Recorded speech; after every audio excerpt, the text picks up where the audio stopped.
கர்த்தருக்கு ஸ்தோத்திரம். என் தம்பி பேர் ராஜா. இவன் வந்து தலையில் ஆப்ரேஷன் பண்ணி மண்டை உடச்சி தான் ஆப்ரேஷன் பண்ண, ரத்த கசிவு ஆச்சுன்னு சொன்னாங்க. அந்த ஆப்ரேஷன் பண்ணி கூட்டிகிட்டு வந்து ஐசியில் போட்டாங்க 7 நாள்.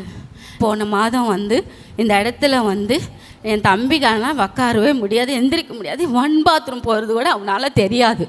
இந்த இடத்துல வந்து எழுதி கொடுத்துட்டு போய் அந்த சாப்பாடு எடுத்து அந்த ஃப்ரையர் எண்ணெய் எடுத்துகிட்டு போய் 800 போய் அவனுக்கு கொடுத்து அந்த சாப்பாடு, ஏசப்பா இவனுக்கு சுகத்தை தரணும். எத்தனோ பேர் அந்த இடத்துல சாட்சி சொல்கிறாங்க. இவனுக்கு அடுத்த மாதம் நான் இவனை கொண்டு போய் சாட்சியாக இருக்கணும்ன்ட்டு அந்த எண்ணெய் அந்த சாப்பாட்டில் போட்டு கொடுத்தேன்.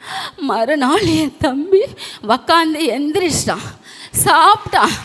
அவனே 1 பாத்ரூம் போகிறான். ஆனால் என் தம்பியால் பொழைப்பான்னு நாங்கள் நினச்சி கூட பார்க்கல. ஆனால் இந்த அன்பர் பாதத்தில் ஒவ்வொரு நாளும் நான் ஜெபகோபுரத்தில் ப்ரேயர் பண்ணி என் தம்பி ஆண்டவர் ஜீவன் கொடுத்தார். அதே மாதிரி ஐயா பண்ணுற ப்ரேயர் உண்மையாக என் தம்பிக்கு ஜீவன் கொடுத்தார். கர்த்தருடைய நாமத்திற்கு மகிமை உண்டாவதாக. என்னுடைய பேர் வெங்கட்ராமன், என் மனைவி வந்து கஜலட்சுமி. நாங்கள் வந்து தொடர்ந்து 2023 ஜனவரியிலிருந்து இந்த மாதம் வரைக்கும் ஏறத்தாழ 17 மாதங்கள் அன்பரின் பாதத்தில் ஒரு நாள் நிகழ்ச்சிக்கு தவறாமல் தர்மபுரியிலேருந்து வந்து போயிட்டுருக்கோம். ஒவ்வொரு மாதமும் எங்களுக்கு ஆண்டவர் வந்து அற்புதம் செஞ்சிட்டே இருக்கிறாரு. கடந்த மாதத்தில் கூட ஐயா கிட்ட ஒரு வேண்டுதல் செஞ்சுட்டு போனேன். அவர் வந்து உன்னுடைய மன விருப்பத்தின்படி ஆக கடவுது அப்படின்னு சொன்னார்.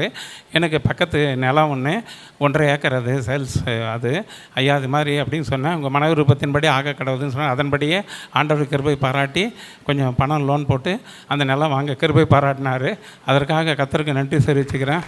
ஒரு 3-4 மாதங்களுக்கு முன்னாடி ஐயா ஸ்ரீபன் ஐயா வந்து திருப்பத்தூர் ஒரு மீட்டிங்க்கு வந்திருந்தார். இந்த என் அண்ணார் வந்து கேன்சர், லிவர் கேன்சரு ரொம்ப பாதிக்கப்பட்டு இருந்தார்.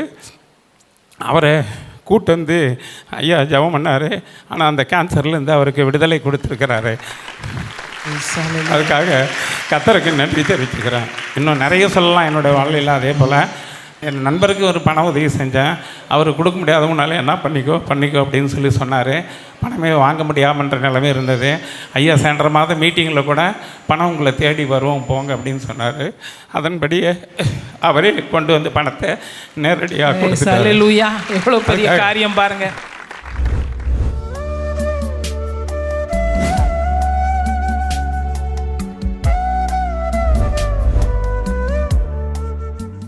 கிறிஸ்துவுக்குள் மிகவும் பிரியமான எனதர்மை சகோதர சகோதரிகளே, நம்மை சிருஷ்டித்தவரும் நம்மை உண்டாக்கினவரும் நம்மை ஒருபோதும் மறந்து போகாதவருமாகிய இயேசு கிறிஸ்து முனையேற்ற நாமத்தினால உங்கள் எல்லாரையும் வாழ்த்தி ஆசீர்வதிக்கிறேன். அல்லேலூயா.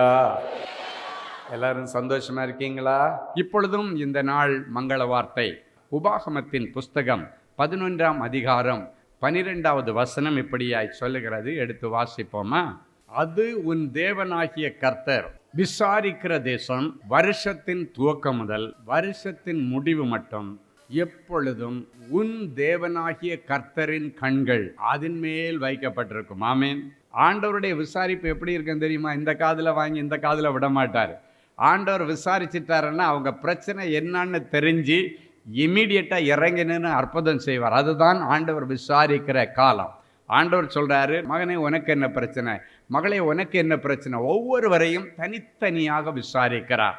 ஒரு அருமையான வசனம் 2 நாளாகும் 7:15 சொல்லுகிறது, இந்த ஸ்தலத்திலே செய்யப்படும் ஜெபத்திற்கு என் கண்கள் திறந்தவைகளும் என் செவிகள் கவனிக்கிறவைகளுமாயிருக்கிறது. எனவே இன்னைக்கு ஆண்டவர் சொல்றார், இந்த ஸ்தலத்திலிருந்து நீங்கள் ஏறெடுக்கிற எல்லா ஜெபங்களுக்கும் அப்படின்னா இன்னைக்கு என்னென்ன காரியங்களை எதிர்பார்த்து வேண்டி இந்த இடத்துல வந்திருக்கிறீங்களோ அவை எல்லாம் சாங்ஷன் பண்ணப்படும். ஆண்டவருடைய கண்கள் திறந்தவைகளும் அப்படின்னா ஆண்டவருடைய பார்வையில தான் உங்களுடைய விண்ணப்பம் இருக்கிறது. நீங்களும் ஆண்டவருடைய பார்வையில் இருக்கிறீங்க. உங்களுடைய ஜெப விண்ணப்பங்களும் ஆண்டவருடைய கண்களுக்கு முன்பாக வசனம் சொல்லுகிறது, என் கண்கள் திறந்தவைகளாய். எதுக்கு ஆண்டவருடைய கண்கள் திறந்திருக்கிறது? உங்களுடைய ஜெப விண்ணப்பங்களை பார்த்து அதற்கு பதில் செய்யும்படிக்கு, அதற்கு அற்புதம் செய்யும்படிக்கு ஆண்டவருடைய கண்கள் உங்களுக்காக திறந்திருக்கிறது. ஆண்டவருடைய செவிகள் உங்களுக்காக திறந்திருக்கிறது, கவனிக்கிறதுமா இருக்கிறது. ஸோ இன்னைக்கு நீங்கள் என்னென்ன காரியத்தை எதிர்பார்த்து வந்தீங்களோ இந்த நேரத்தில் ஆண்டவருடைய சமூகத்தில் உங்கள் மனசில் தான் ஓடிட்டுருக்கு. நீங்கள் சொல்லி ஜெபிக்க கூட உங்களால் முடியாத நிலைமையில் இருக்கலாம். ஆண்டவரை உள்ளத்துக்குள்ளால ஓடுற எல்லாத்தையும் அழகாக பல வருஷமாக உன் மனசில் ஓடிட்டு இருக்கிற காரியங்கள், ஒருவேளை 20 வருஷத்துக்கு முன்னாடி நீ மனசில் வச்சு ஜெபிக்கிறதா இருக்கலாம், 10 வருஷத்துக்கு முன்னால் நீ ஜெபித்து கொண்டிருக்கிற காரியமாக இருக்கலாம். எதுவாக இருந்தாலும் இன்றைக்கு ஆண்டவருடைய கண்கள் கவனித்து பார்க்கிறது. சங்கீதம் 139:16 சொல்கிறது, என் கருவை உம்முடைய கண்கள் கண்டது. சில நேரங்களில் பார்த்தீங்கன்னா பல வருஷமாக குழந்தை இல்லாமல் இருக்கிற நிறைய பேர் ஜெபிக்க வருவாங்க. ஜெபிக்க வரும்பொழுது அவங்களுக்கு அதாவது எது இல்லைன்னாலும் இருந்துருவாங்க. ஆனால் இந்த குழந்தை பாக்கியம் இல்லைன்றது ரொம்ப சென்சிட்டிவான ஒரு மேட்ரு, ரொம்ப முக்கியமான ஆசீர்வாதம். அது சந்ததி விரிவாக்கம். 1 மாதம் 2 மாதம் தாக்கு பிடிக்கும், 5 மாதம் பார்ப்பாங்க, 1 வருஷம் எல்லாம் ஆயிடுச்சுன்னா அதுக்கு மேலே புலம்பல் தான் அவங்களுக்கு. புலம்பலின் மேலே புலம்பல். ஏன்னா 4 பேர் கேட்பாங்க, என்னம்மா இது விசேஷம் இல்லையா? அவங்க குத்தி காமிக்கிற மாதிரி கேட்க மாட்டாங்க, நல்ல விசேஷ செய்தி இருக்கான்றதுக்கு தான் கேட்பாங்க. ஆனால் இவங்களுக்குள்ளால ஒரு மனவேதனை என்ன இருக்குன்னா, இது இல்லாததுனால அவங்க தெரிஞ்சுக்கிட்டு கேட்குறாங்கன்னு சொல்லி கேட்பாங்க. அப்படிப்பட்ட சூழ்நிலையில் வருகிற பிள்ளைகளுக்கு நிறைய முறை நான் ஜெபிக்கும் பொழுது வசனங்களை சொல்லி தான் ஜெபிப்பேன். வசனம்தான் மனு உருவாகும், வார்த்தை மனு உருவானது. நீங்கள் அப்படிப்பட்ட பிள்ளைகளுக்காக ஜெபிக்கும் பொழுது வசனத்தை சொல்லி ஜெபிக்கணும். அதுவும் என்ன வசனம்? இப்படிப்பட்ட ஆசீர்வாத குறைவுகளோடு இருக்கிற பிள்ளைகளுக்காகவே நிறைய வசனங்கள் வேதத்தில் இருக்கிறது. அவைகளில் ஒரு வார்த்தையை சொல்லி நீங்கள் ஜெபிக்கணும். பொதுவாக பார்த்தீங்கன்னா, ஈசாவின் அடிமரத்திலிருந்து ஒரு துளிர் தோன்றி அவன் வேர்களிலிருந்து ஒரு முளை எழும்பி செழித்தது, இது ஒரு வசனம். ஏசாயா 11:1-2. சங்கீதம் 17:14, பரலோகத்தின் திரவியத்தை ஒரு பெண்ணுடைய கற்பத்திலே நிரப்பும் பொழுது அவள் புத்திர பாக்கியத்தினால திருப்தி அடைகிறாள், இது ஒரு வசனம். நெருஞ்சில் செடிகள் முளைத்த நாட்களுக்கு பதிலாக ஜீவதார விருட்சம் முளைக்கும், இது ஒரு வசனம். எல்லாவற்றையும் எல்லாவற்றாலும் நிரப்புகிற ஆண்டவர் கற்பத்தை நிரப்புவார். இப்படி நிறைய வசனங்கள் இருக்கிறது. அந்த வார்த்தைகளை சொல்லி நீங்க ஜெபம் பண்ணீங்கன்னா அந்த வார்த்தை போய் கற்பத்தை திறக்கும். வேதம் சொல்லுகிறது, ஆண்டவருடைய வார்த்தைகள் தான் அனுப்பின காரியத்தை நிறைவேற்றி திரும்பும் அப்படின்னு சொல்லுவாங்க. பிள்ளைகள் ஆண்டவரா பார்த்து கொடுக்கிற கிஃப்ட், அதுதான் உண்மை. இன்னைக்கு ஆண்டவர் சொல்றாரு, ஒருவேளை அப்படிப்பட்ட சூழ்நிலையில் நீங்க வந்திருந்தீங்கன்னா இன்னைக்கு கர்த்தர் உங்களுக்காக ஒரு அற்புதத்தை செய்வார். நீங்க எந்த மதத்தை சேர்ந்தவங்க, எந்த மார்க்கத்தை பின்பற்றுவாங்க, அதெல்லாம் ஆண்டவருக்கு தேவையில்லை. நான் எப்பவும் சொல்லுவேன், நீங்கள் ஆண்டவருடைய சமூகத்தை தேடி வரும்பொழுது நீ எந்த சர்ச்சுக்கு போகிற, நீ எந்த கோயிலுக்கு போகிற, எந்த தெய்வத்தை கும்பிடுகிற அப்படின்னு எல்லாம் ஆண்டவர் கேட்க மாட்டார். ஆண்டவரை தேடி வந்தாச்சுன்னா நீ ஆண்டவருடைய பிள்ளை, உனக்கு எந்த குலம், எந்த மார்க்கம், எங்கே ஏது, நீ எந்த தெய்வத்தை கும்பிடுற, அதெல்லாம் ஆண்டவர் கேட்க மாட்டார். மகளே உனக்கு என்னம்மா பிரச்சனைன்னு தான் கேட்பார். மகனே உனக்கு நான் என்ன செய்யணும், எதுக்காக வந்திருக்கிறேன்? ஆண்டவருக்கு மதம் மார்க்கம் முக்கியமல்ல, ஒரு மனுஷனுடைய மனமும் அவனுடைய வேதனையும் தான் ஆண்டவர் பார்ப்பார். அவன் என்ன வேதனையில் வந்திருக்கிறான், வேதனையை தான் தீர்க்கணும். வெந்து போன அந்த மனசில் வேலை போட்டு கிழிக்கிறது அல்ல ஆண்டவருடைய வேலை. காயப்பட்டு வந்திருக்கிற அவனை காயம் கட்டி அனுப்புகிறவர் நம்முடைய ஆண்டவர். ஒரு நாளை என்கிட்ட வர்றவங்கள நீ எந்த மதத்தை சேர்ந்தவன், நீ எங்கே போகிற, நான் ஒன்றும் கேட்கறதில்லை. ஏன்னா எனக்கு கேட்க ஆண்டவர் அனுமதி கொடுப்பதில்லை. ஆண்டவர் எனக்கு கொடுத்திருக்க கட்டளை, யாம் பிள்ளைங்க, வேதம் சொல்லுகிறது, என் தொழுவத்தில் இல்லாத வேறு ஆடுகளும் எனக்கு உண்டு அப்படின்னா இந்த உலகத்தில் உள்ள அத்தனை ஜனங்களும் ஆண்டவருடைய பிள்ளைகள். சிலர் தொழுவத்துக்குள்ளே இருப்பாங்க, சிலர் தொழுவத்துக்கு வெளியே இருப்பாங்க. அதை பற்றியெல்லாம் நமக்கு கவலை இல்லை. உனக்கு என்ன மகளே பிரச்சனை, உனக்கு என்ன பிரச்சனை, அவங்க பிரச்சனையை சொல்லுவாங்க. அதுக்கு ஏற்ற ஒரு தீர்வுக்கான வசனத்தை எடுத்து அப்படியே ஆண்டவரிடத்தில் ஜெபத்தில் வச்சேன்னா அந்த வார்த்தை போய் மனு உருவாகிறதை பார்க்குறோம். ஹல்லேலூயா. ஒரு முறை ஒரு கணவன் மனைவி வந்திருந்தாங்க. அவங்க 7 வாட்டி IVF, 3 வாட்டி IUV, அப்புறம் என்னெல்லாமோ ட்ரீட்மெண்ட் எல்லாம் எடுத்து பார்த்துட்டாங்க. எல்லாம் கடைசியாக ஃபெயிலியர். அவங்க சொல்கிறாங்க, மோர் தேன் 50 lakhs இந்த 14 முறை அவங்க பண்ண ட்ரீட்மெண்ட்டில் 50 லட்சத்துக்கு மேலே செலவு பண்ணியும் ஒரு பிரயோஜனமும் இல்லை. கடைசியாக அவ்வளவு லட்சக்கணக்கில் செலவு பண்ணி குணமாகாத அந்த பிரச்சனையில் எல்லா டாக்டர்ஸும் சொன்ன காரியம், இதுக்கு மேலே நீங்கள் ஒரு குழந்தையை தத்தெடுத்துங்க. இனி உங்களுக்கு கற்பத்தில் நிறைய வாட்டி ட்ரீட்மெண்ட் எடுத்து யூட்ரஸ் ஃபுல் வீக் ஆகிடுச்சு, இனி தங்கினாலும் அது தாங்காது அப்படின்னு சொல்லிட்டு அவங்க சொல்லிட்டாங்க.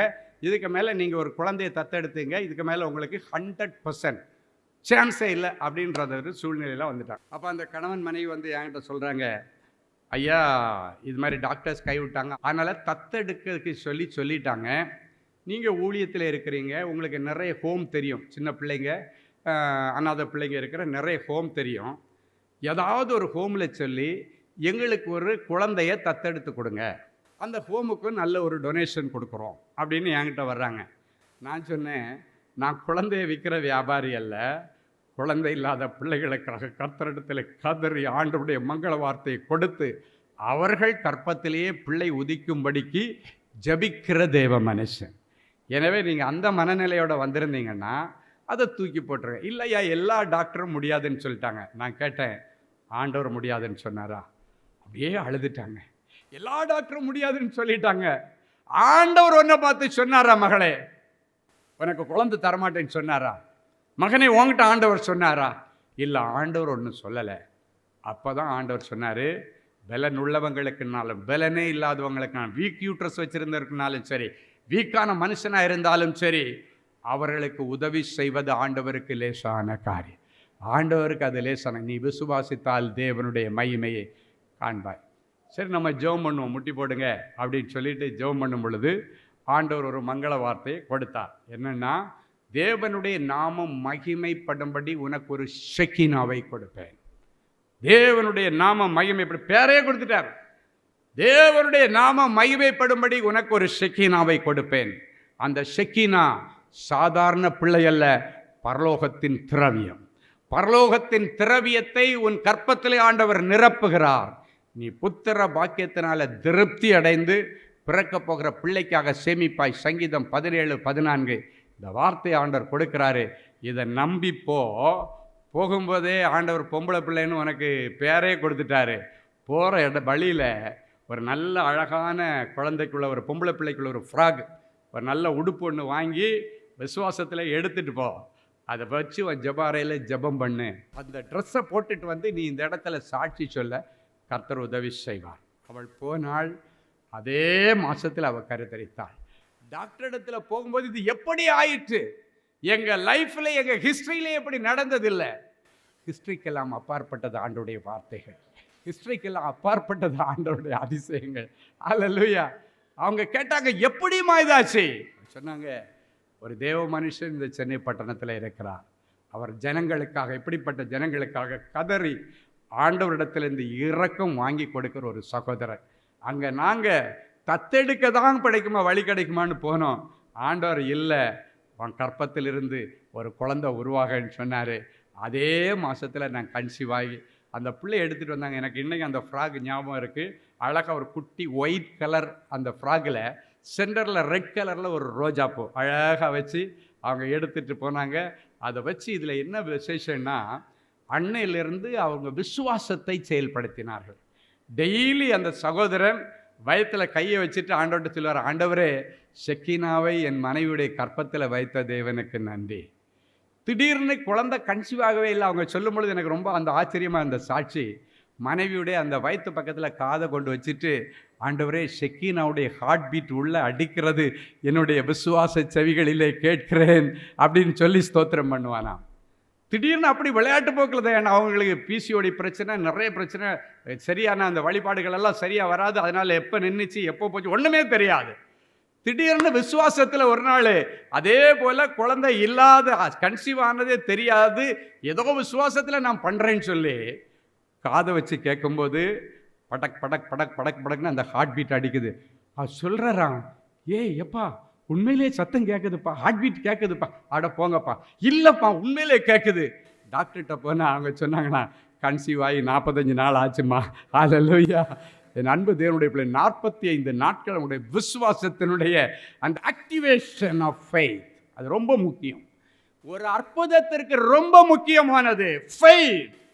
அதை இன்னைக்கு நீங்கள் ஆக்டிவேட் பண்ணி பாருங்க. எது டாக்டர் முடியாதுன்னு சொன்னாலும் சரி, யாரால் முடியாதுன்னாலும் சரி, ஆண்டவரால் முடியாத காரியம் ஒன்றும் இல்லை. கர்த்தருடைய கண்கள் ஒரு மனுஷன் மேலே பட்டாச்சுன்னா அவனுக்கு கிருபை கிடைக்கும்.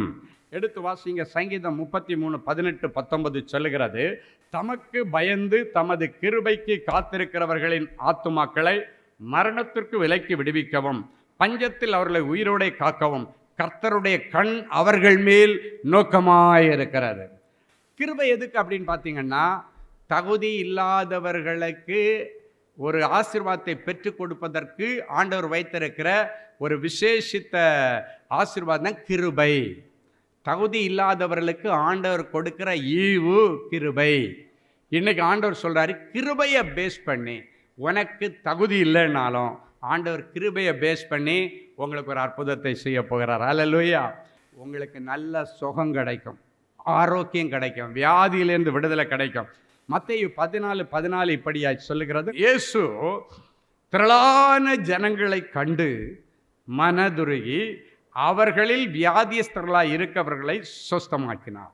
வசனத்தின்படி சொல்லுகிறேன், இயேசு திரளான ஜனங்களை கண்டு அவர்களில் யாரெல்லாம் வியாதியஸ்தர்களாக இருக்கிறார்களோ அத்தனை பேரையும் சுஸ்தமாக்கினார்.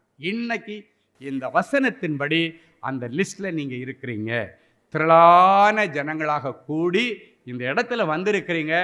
ஆண்டவருடைய பார்வை உங்கள் மேலே பற்றுச்சு. தீராத உதிரப்போக்கு முடிவுக்கு வருகிறது. உங்களுடைய தைராய்டு பிரச்சனைகள் முடிவுக்கு வருகிறது. பிசிஓடி பிரச்சனைகள் முடிவுக்கு வருகிறது.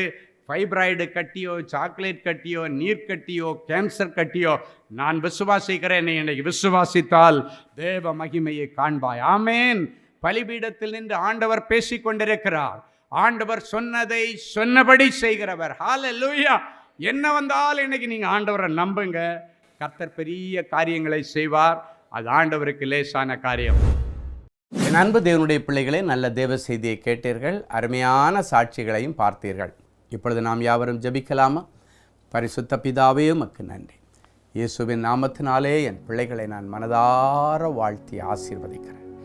எனக்கு எப்பொழுது மாறுதல் வரும், முன்பிருந்த சீரிருந்தால் நலமாயிருக்குமே என்று யோபு ஜெபித்தது போல அநேக பிள்ளைகள் இந்த நிகழ்ச்சியை பார்த்து கொண்டு என் வாழ்க்கையில் எப்பொழுது ஒரு மாற்றம் வரும், என் வாழ்க்கையில் இதே போல் ஒரு அற்புதம் எப்பொழுது நடக்கும், என்னுடைய வாழ்க்கையில் இதே போல் ஒரு அதிசயம் நடக்குமா என்றெல்லாம் அநேக கேள்விகளோடு நிற்கிற என் பிள்ளைகளை பார்த்து ஆண்டவர் சொல்லுகிறேன், நிச்சயமாக முடிவு உண்டு. உன் நம்பிக்கை வீண் போகாது. உன்னை திக்கற்றவனாக திக்கற்றவளாக ஒருபோதும் விடுவதில்லை.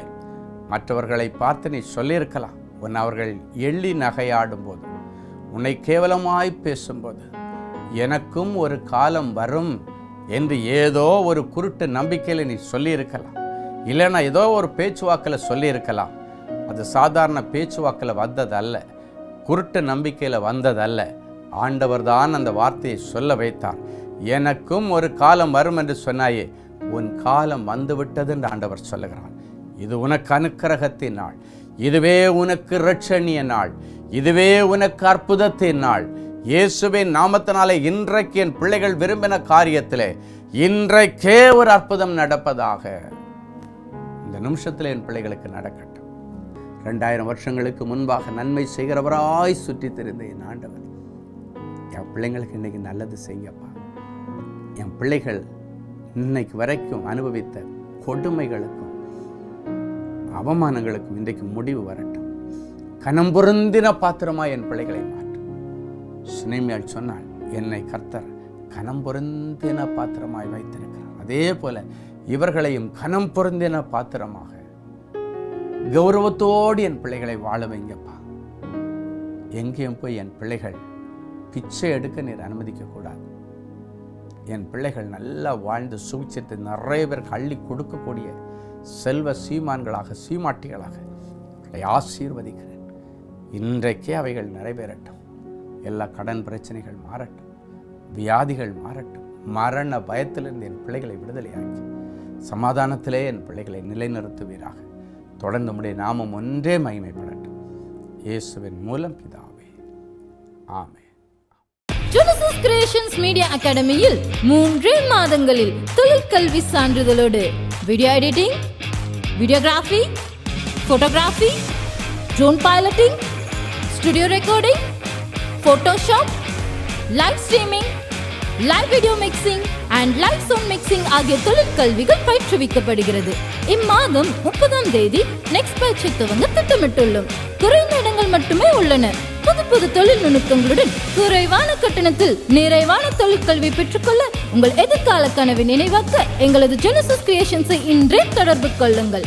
மேலும் விவரங்களுக்கு 7824850999 என்ற எண்ணை தொடர்பு கொள்ளுங்கள். கிறிஸ்துவுக்குள் அன்பானவர்களே, ஆண்டவராகிய இயேசு கிறிஸ்துவின் இனிய நாமத்தில் அன்பின் வாழ்த்துக்கள்.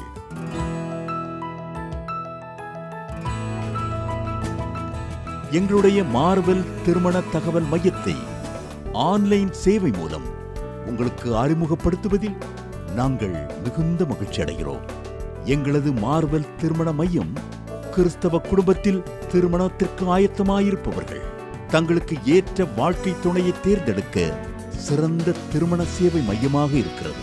மேலும் மார்வெல் திருமண தகவல் மையத்தில் நீங்கள் பதிவு செய்வதற்கு எங்களது இணையதள முகவரி www.marvelmatrimony.com மற்றும் அலைபேசி எண் 7824855999 என்ற எண்ணிற்கு தொடர்பு கொள்ளலாம். சென்னை, நாகர்கோவில் மற்றும் மும்பை நகரில் உள்ளவர்கள் பதிவு செய்ய விரும்பினால் கீழ்க்கண்ட விலாசங்களில் உள்ள எங்களது அலுவலகங்களோடு தொடர்பு கொள்ளலாம். Email info@marvelmatrimony.com. ஆண்டவர்தாமே உங்களை அளவில்லாமல் ஆசீர்வதிப்பாராக.